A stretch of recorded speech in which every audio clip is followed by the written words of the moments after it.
이번 시간에는 우리 테스트 기법에 따른 애플리케이션 테스트에 대해서 같이 한번 살펴보도록 하겠습니다. 자, 우리 블랙박스 테스트의 종류에 보게 되면 여러 가지가 있어요. 자, 첫 번째 이제 동치 분할 검사요. 동치 분할 검사는 뭘 얘기하냐? 우리 프로그램에다가 이제 입력을 할 그 데이터가 있을 거 아니에요. 그 입력 조건에 타당한 그 입력 자료, 그리고 타당하지 않은 입력 자료.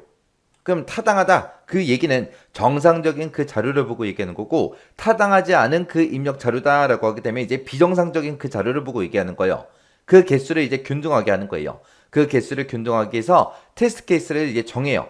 그 입력 자료에 맞는 그 결과가 나오냐 안 나오냐 그걸 이제 확인하는 기법을 보고 우리가 동치분할 검사라고 합니다. 그래서 이 동치분할 검사를 다른 말로 동등분할 기법 그렇게 이제 부르기도 해요. 자, 그럼 동치 분할 검사가 뭔지 우리 예제를 통해 좀 보자고요.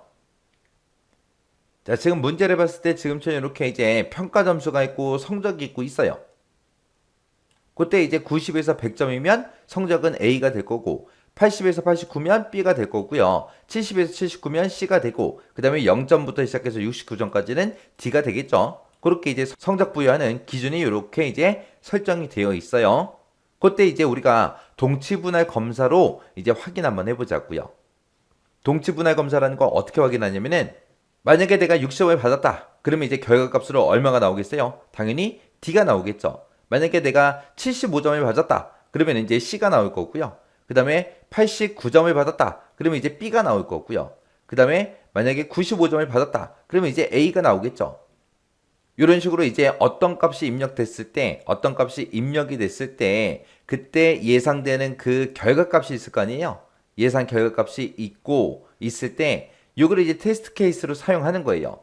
그래서 실제로 이제 프로그램을 실행시켜서 실제 이 데이터를 입력하고 예상되는 그 결과값이랑 동일한 그 결과가 나오나 안 나오나, 그렇게 이제 테스트하는 거. 그게 이제 우리 동치 분할 검사요. 그래서 지금처럼 이렇게 하는 거예요. 동치분할 검사라는 거는 지금처럼 입력값 60점도 입력해보고 75점도 입력해보고 82점도 입력해보고 그 다음에 96점도 입력해보겠다. 그때 이런 값들을 입력했을 때 예상되는 결과값은 이거다. 그리고 이제 이 값을 실제 애플리케이션에다가 이제 이 입력값을 이제 입력을 해보는 거예요. 입력을 하면서 실제 데이터가 어떻게 나오는지 내가 예상한 그 결과가 동일한지 다른지 그걸 이제 검사해서 우리가 테스트하는 거. 이런 걸 보고 우리가 동치 분할 검사라고 합니다. 그 다음에 이제 경계값 분석이요. 경계값 분석도 우리 예제를 통해서 먼저 보고 이 내용 좀 보자고요. 자, 예제를 보니까 지금처럼 이렇게 평가 점수가 있고 거기에 따른 성적이 이렇게 있어요. 그때 이제 경계값이라는 거는 A하고 B하고 그 다음에 C하고 D가 있을 때 우리 100부터 시작해서 90까지가 A죠. 그 다음에 우리 89점부터 시작해서 80점까지가 B고요. 그 다음에 C는 79점부터 시작해서 70점까지가 C. 그 다음에 69점부터 시작해서 빵점까지가 D예요. 경계값이라는 거는 요 사이값 얘기하는 거예요. 요 사이값, 요 사이값, 요 사이값이요. 실제로 이제 입력을 할 때 요 100점도 한번 입력해 보고요. 그 다음에 90점도 입력 한번 해보고 89점도 입력 한번 해보고 80점도 입력해보고 79도 입력해보고 70도 입력해보고 69도 입력해보고 빵점도 한번 입력해보고요. 그리고 점수를 입력하다가 이제 내가 만약에 뭐 69점을 입력해야 되는데 뭐 마이너스 69하고 그렇게 오타가 났어요. 오타가 났을 때 결과가 어떻게 되는지 그리고 100점까지만 있는데 만약에 데이터를 입력하다가 만약에 80점 입력하다가 잘못 눌러서 800점이 입력될 수도 있잖아요. 그때 이제 결과값이 어떻게 나오는지 그렇게 이제 경계값을 가지고 우리가 테스트하는 그 기법을 보고 우리가 경계값 분석이라고 해요. 그래서 경계값 분석은 지금처럼 이렇게 해요.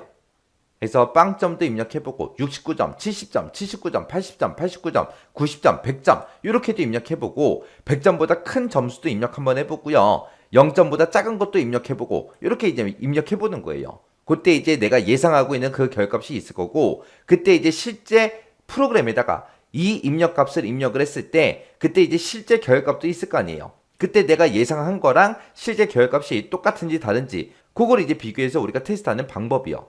요게 이제 경계값 분석이요. 그래서 우리 입력 조건이 있을 때 보통 이제 중간값보다는 경계값에서 주로 오류가 많이 발생해요.